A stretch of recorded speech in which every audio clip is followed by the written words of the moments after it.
سلام، به صفحه یوتیوب من خوش اومدین. اول لایک و سابسکرایب و زنگوله رو بزن تا بریم یه مکان دیدنی دیگه که تا الان کمتر دیده شده رو بهت معرفی کنم.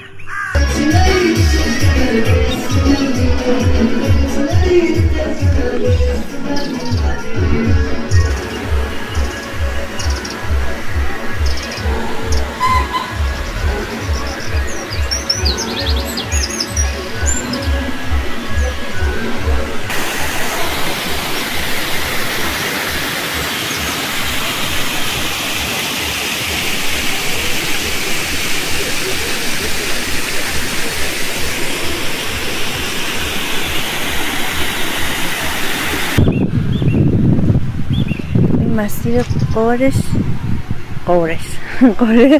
سرین که اومدیم.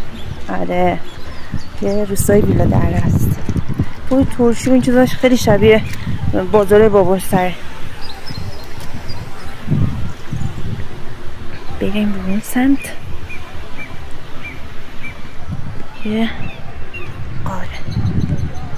این گل محمدی وحشی که اونجا تو اون مسیر چتم دیدیم اینا هم هست.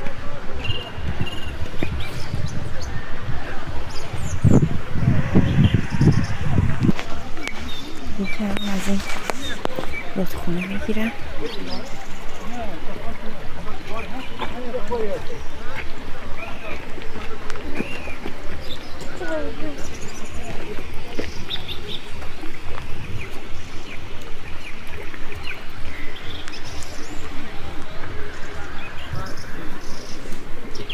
همچنان تو مسیر قاره ویلا دره شهرستان سرای با توضیحات کامل رو چک میکنیم.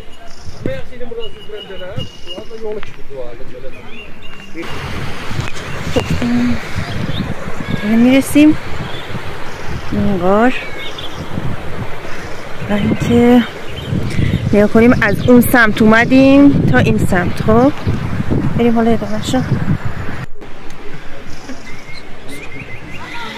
این در همین حد برای اونایی که میخوام بیام ببینم بگم که غاری نیست، یک حفره است. همین حد.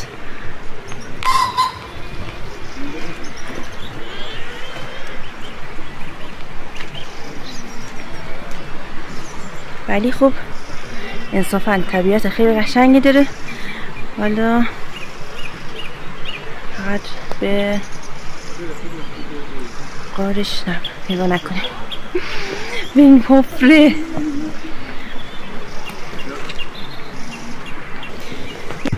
خیلی آب و هوای سمت برج رو داره و اینکه باید دید در این حد.